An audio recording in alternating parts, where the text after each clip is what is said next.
Broadcasting from the business capital of the world, this is the Podcast Business News Network. Welcome back to the show. Today we are going to talk more about understanding our hormones in our lifestyle medicine episode. This is episode 5. I cannot believe it. Missy, Amy Hunt joining us here live today. We're excited to have them back. Want to wish them all a very happy new year out in Omaha, Nebraska at Simply Bliss Med Spa. So first and foremost, Happy New Year, ladies. How are we doing? Happy New Year. Happy New Year. Excellent. Great. Exciting 2025. Absolutely. This is the time to shine and the time to feel better about yourself and help your body change from inside out. I know we're going to talk about hormones today, but also at Simply Bliss Med Spa, there's plenty of other services that's going to get you back where you want to be and where you want to look with all that they do. Would you mind just giving us a little overview about all the aesthetics that you provide? Sure. So we provide the injectables. We use 4 major brands: RHA filler, Juvederm, and Restylane fillers, and then we provide the toxins: Botox, Dysport, Daxify, and Jeuveau. Ooh, never heard of that one. Yeah, it's a lot like Botox. Okay. Of course, we do lots of other services to stimulate collagen and lasers, threads, microneedling, biostimulators. Wow. You name it, they do it. And also, I know for today, go to simplyblissmedspa.com. That's simplyblissmedspa.com. You can check out their, first and foremost, their January specials. There's some weight loss specials and stuff going on there. But for now, we're going to focus on the hormones and basically what are some of the key hormones that really play an overall, role in our health and well-being, if you don't mind sharing. Yes, absolutely. So all about the hormones today. So hormones are basically chemical messengers that regulate various functions within the body. It tells our body when to grow. It helps with metabolism, mood, our immune function, and of course, reproductive health. Several of these hormones are crucial players in our overall health and well-being. Some of those that we really look at and kind of focus on here are cortisol, which is your stress hormone. Cortisol is released by your adrenal glands in response to stress. It helps regulate metabolism, blood sugar, immune function, and blood pressure. When you have high levels of cortisol due to prolonged stress, it can lead to negative effects like anxiety, irritability, sleep disturbances, and weight gain. And chronic stress and high cortisol levels can contribute to things such as depression, obesity, and cardiovascular disease. And so that's one of the main reasons we focus on cortisol health. The other one is insulin. So insulin is produced by your pancreas. It helps regulate our blood sugars by promoting the absorption of glucose into our cells for energy. But it also plays a vital role in our metabolism and energy storage. And so the impact on health is when you start to have things like insulin resistance, which is where the body becomes less responsive to insulin. It's a key factor in the development of things like type 2 diabetes. And overall, it can affect weight and metabolism. And then we start looking at your thyroid hormones. So the 2 main thyroid hormones that we look at are your free T3 and your free T4. So what your thyroid does is it helps regulate your body's metabolism, energy production. It's important for overall growth and development. And when you have imbalances in your thyroid hormone, which can be hypothyroidism, meaning too little, or hyperthyroidism, meaning too much, then you can start having things that affect your energy level, your mood, your concentration, even all the way down to the functioning of your heart. Then we get into the main hormones that people start thinking of, like estrogen, progesterone, and testosterone. So estrogen plays a key role in female reproductive systems, including, regulating our menstrual cycle, pregnancy, and then the development of the secondary sexual characteristics. But men also have estrogen. They need a little bit, and it plays a big role for them as well. The impact on our health that we look at, for women especially, is as we age and we start losing our estrogen stores or estrogen production within our ovaries, we start having a decline in our bone health, our cardiovascular function is affected, and so is our mood regulation. Low levels of estrogen during menopause can cause symptoms like hot flashes, mood swings, brain fog, memory loss. You also have loss of bone density, weight gain, and you can have some chronic inflammation. And for men, when they have low estrogen, it actually can lead to erectile dysfunction as well as cardiovascular disease. Then we look at progesterone. So progesterone is actually one of the more important, oftentimes forgotten hormone for people. It plays an important role in regulating our menstrual cycles, but it also plays a role in brain health, mood. It also has calming effects for sleep, and it too is important for bone health. And so the impact of low progesterone for females is you can start to have menstrual irregularities and infertility. So not just women during menopause, but perimenopause, early teenage years, going into the teens and 20s, it plays a big role on those things. It also plays a big role, during the menopause and perimenopause phase, you start to have problems where you have insomnia. You're sleeping, you can fall asleep, but not stay asleep. You start to have weight changes. Hair loss is a big one, and breast tenderness. And then the last and most important one would be testosterone. So testosterone is the primary male sex hormone, but we need it too, right? Yes, women also need it too. It's very, very, very important. Explain that. Yeah, because that always confused me. I was always low. Years ago, they gave me some cream to put in the crease of my arm, and then I never checked it again. Sorry, but I really did. Tell me about the importance of that for us ladies. It's important just as much for males as females. You need it for mood, you need it for brain function, you need it for is that for sex drive too? For libido. Yep. Libido is a big one. Yep. When you start to have low levels for both men and women, it can almost affect you the same way. It leads to fatigue. It leads to reduced muscle mass, mood changes. And then in females, the biggest thing is when we go through menopause, perimenopause, you need it to maintain bone density and muscle strength, which is huge. And so we have a lot of older ladies are like, I'm okay. I just want to maybe do some estrogen. But testosterone is very important. And you can stay on these hormones all the way, as we age, there's no reason to stop them as long as you're feeling good. Ooh, all right. Now, by the way, you are a full service. You're there taking the blood, right? You're doing the draw yourself? We do, yep. So we do all of the lab testing. We look at labs a little bit differently than most people. We're looking at not just the ranges, but we want you to be within the optimal range. And the optimal range is really truly how you feel. So not just are you high or low, but are you right where we know this is the range where most people feel good and you're getting the best benefit out of those hormones. All right, I'll interject. That's okay. I'm like, I know we're going to try to make this 2 shows, but we might be able to get through it. So hold on. After testosterone, there's also this growth hormone, right? And you always hear about the growth hormone for my children, for the adolescents, I know. But what about as adults? Do we still secrete? Do we need GH? Everybody needs growth hormone. So growth hormone, the thing about growth hormone is we make it when we sleep. And you only make growth hormone when you're in deep REM sleep. And you have to be in deep REM sleep between the hours of midnight and 2 a.m. So if you fall asleep, and even though you're getting 8 hours of sleep, but if you don't fall asleep until after midnight or 2 a.m., you actually bypass your body's ability to make growth hormone. And that's effective for everybody. As we age, we start to decrease the amount of growth hormone that our body makes. So usually by the age of 30, you really start to see the decline in growth hormone. It's secreted by our pituitary gland, but we need it because it stimulates growth of your cells, your cellular repair, regeneration. It also plays a big role in fat metabolism. It protects muscle growth, muscle support. It's good for recovery. When you have low levels of growth hormone, it can lead, you're talking about kids and teens, it can lead to stunted growth or slowed growth delay.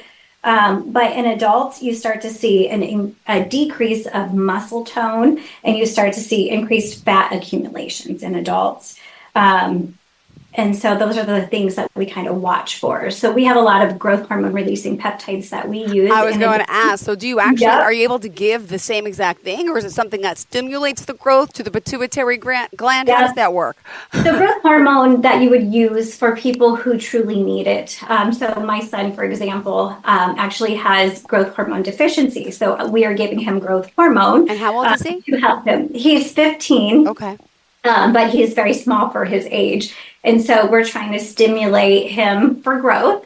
But you can also use that same growth hormone in older adults, especially when you're starting to see loss of muscle mass, loss of tone. So you think of kind of those frail elderly men, they would actually have a lot of benefit from having growth hormone. Growth hormone is kind of hard to, number one, it's expensive, but to get insurance to cover it is very tough. So there's other things like growth hormone releasing peptides that are not as strong, but they do about the same kind of job as growth hormone. And we use it a lot for people who are kind of in the fitness industry, so who are looking to continue to grow muscle mass, need help with recovery. But it also is great for sleep. It's great for hair, skin, and nails. So it's great for weight loss. So it's one that we also can add in for people who are going through our weight loss programs as well. Which I know you have some specials on too this month, right? Yes, we do. So our special this month is for new patients. Bring yourself and bring a friend, and you get both of you get your first month of weight loss injections for free. And then we're also pairing in, so our existing customers, we're adding in what we call our hot shots, which is B12 mixed with MIC, which is just some additional amino acids that help increase energy production, so increase fat loss, and gives them a little bit of energy, helps with clarity, just overall feeling good. And so we do a half off special for those. Awesome. And then we have In 3 months they get. if they commit to a 3-month weight loss injections with us, they're getting 4 treatments of our, it's called the Magisculpt, which is a machine that we use. It uses radio frequency to have, what do they call it? Contracting the muscle, supraventricular contractions. So it contracts the muscle at 100% of its capabilities to grow muscle mass, but it uses the radio frequency, which is a form of heat, to heat up the outside of the fat cells, which makes them kind of break open, and then your immune system comes in and eats up the excess fat. So it helps get rid of some subcutaneous fat while toning and tightening. Ooh. So that too is a great addition to weight loss. Mm-hmm. All right. I know there's some other hormones on the list. One called leptin I've never heard of, and it's produced by fat cells. Tell me what leptin even is. Yes. So our leptin is what helps. It's produced by our fat cells, but it helps regulate energy by signaling the brain when the body has enough energy stores. So it plays a role really in appetite regulation and energy expenditure. And so the impact on our health that we would see is when we start to have leptin resistance, which is where the brain doesn't respond to those leptin signals anymore that are being released. That's what leads to what we're seeing: overeating, obesity, and metabolic dysfunction.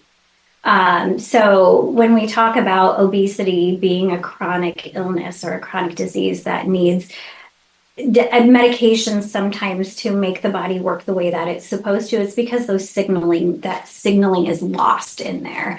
And so you start to have the changes in leptin and ghrelin. So ghrelin is the other one that is basically the hormone that tells us to be hungry and to stop eating. So the ghrelin is known as a hunger hormone, and that one itself is produced by the stomach, and it stimulates our appetite. That one plays a role specifically in regulating your body weight and metabolism. And so the impact on the health is when those levels are too high, it can increase hunger, and it can lead to us feeling like we're hungry all the time, that you're never full. And so you hear these people where like, I'm always hungry, I can never seem to get full. and they don't have that appetite suppression. And it's usually because there's that mix up within both of those two hormones that regulate our hunger cues.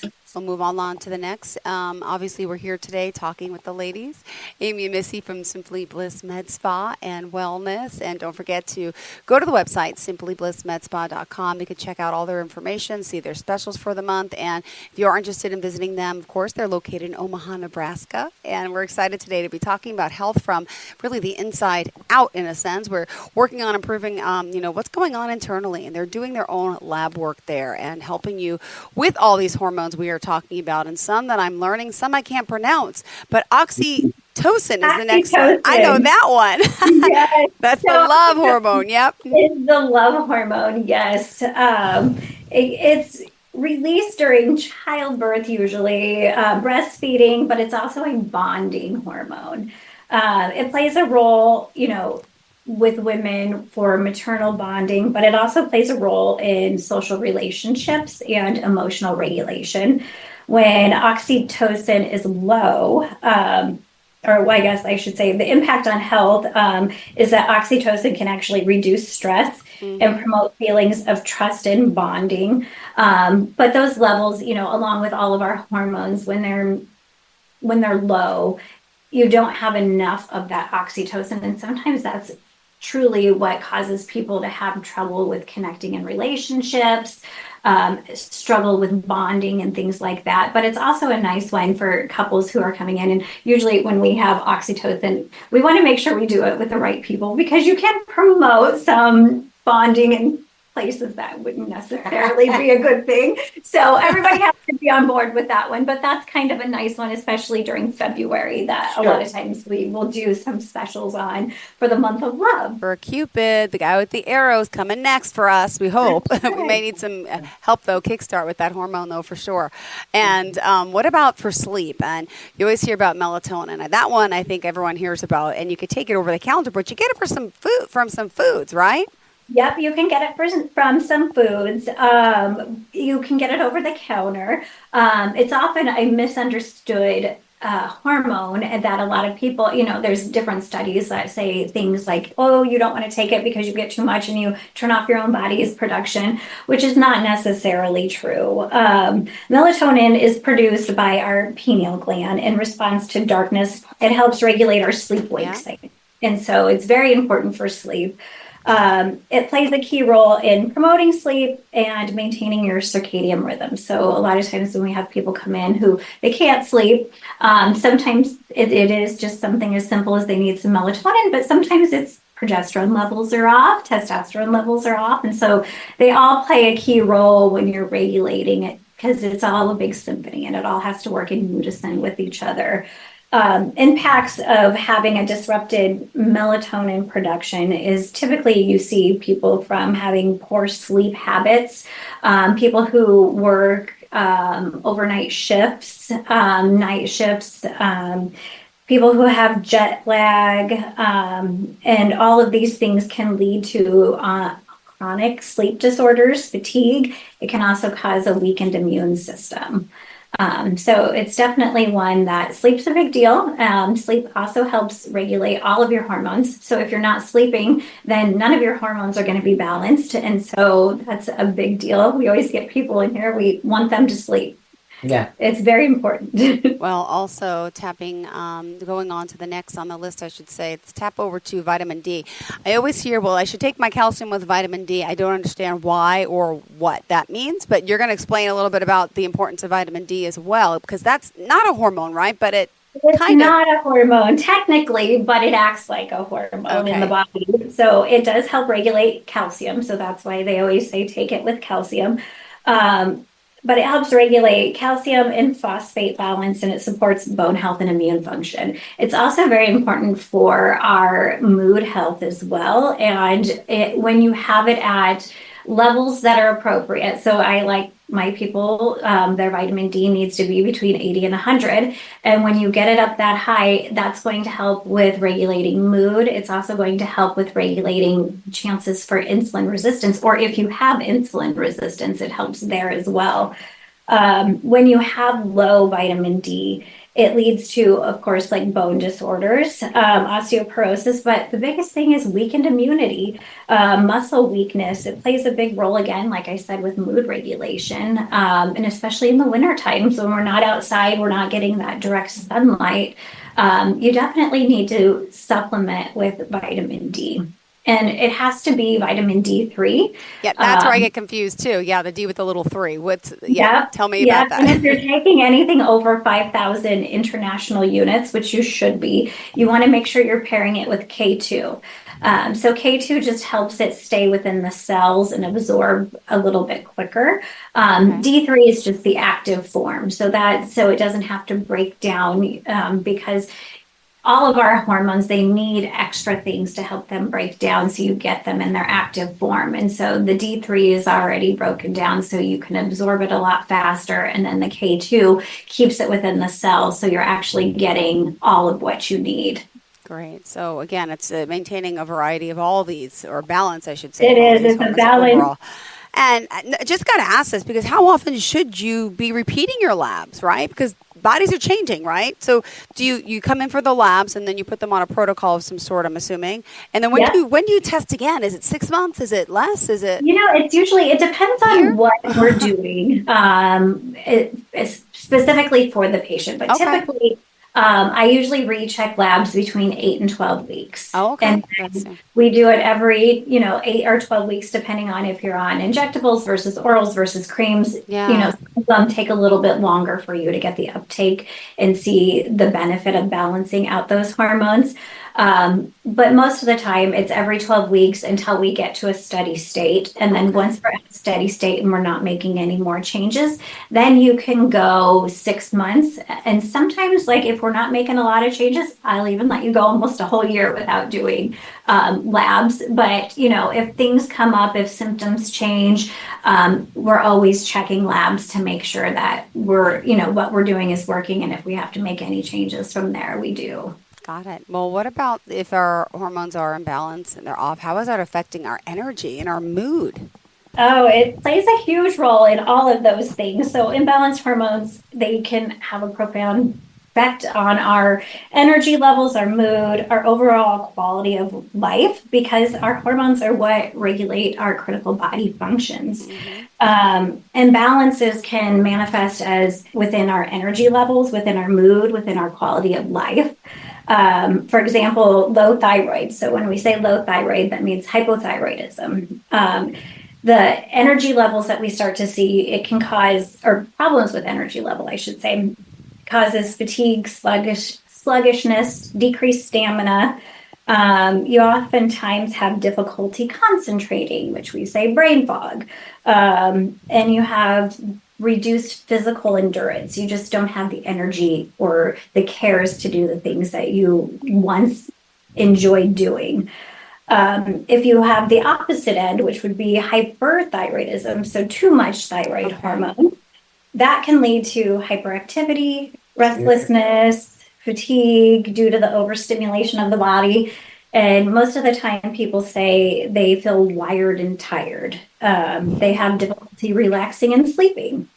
And then we look at, so adrenal glands. So cortisol, we talked about cortisol as one of those hormones that we watch for imbalances. If you have high cortisol levels, which are typically due to chronic stress, which most of us have these days, that leads to being like you're feeling on edge, or it's going to lead to burnout.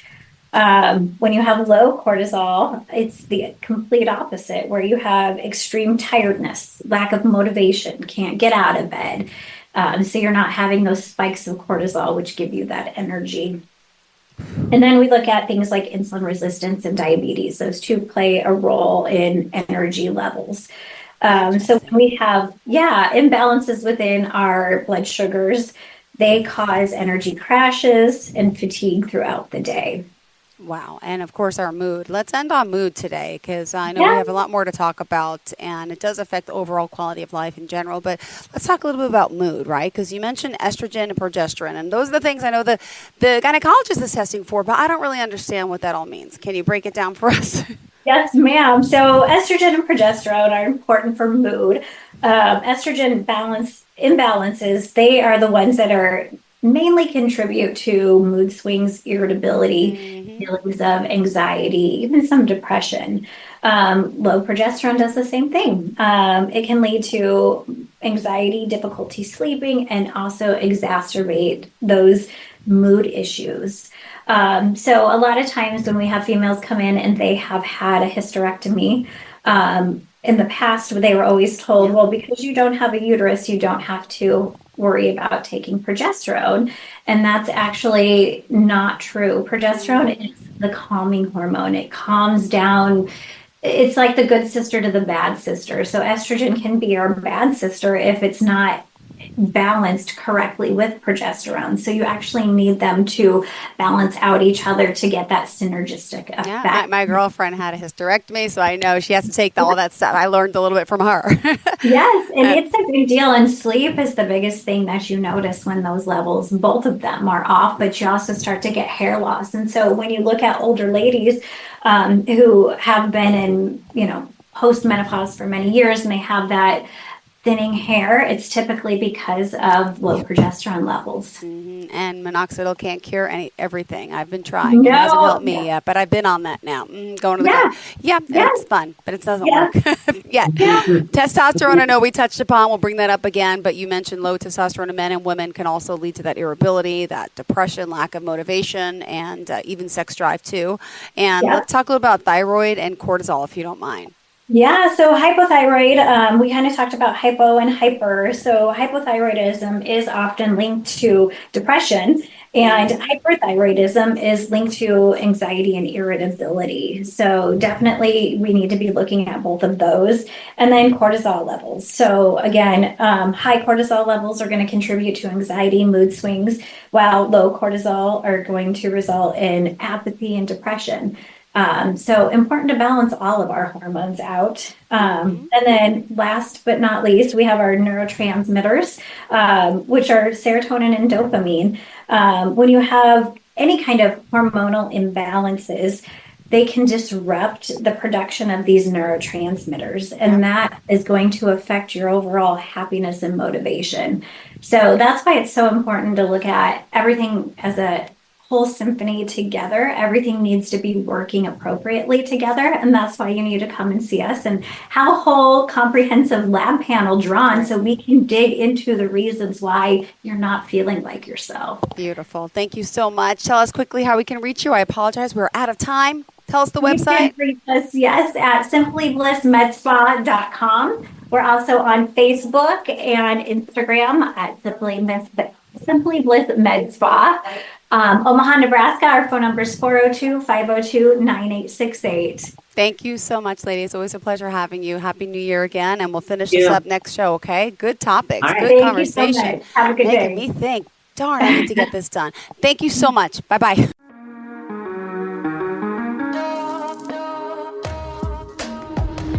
Broadcasting from the business capital of the world, this is the Podcast Business News Network.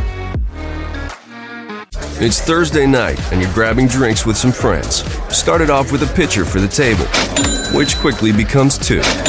There's pool. And there's the photo booth. All right, everybody squeeze in. Say cheese! Followed naturally by an order of wings. And another. Can we get some extra ranch sauce? Then there's the ceremonial nightcap. So what are we doing this weekend?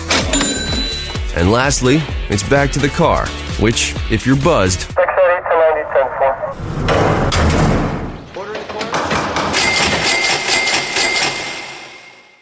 could be the most expensive night of your life. Getting pulled over for buzzed driving could cost you around $10,000 in fines, legal fees, and increased insurance rates. Nothing kills a buzz like getting pulled over for buzzed driving, because buzzed driving is drunk driving. Brought to you by the National Highway Traffic Safety Administration and the Ad Council.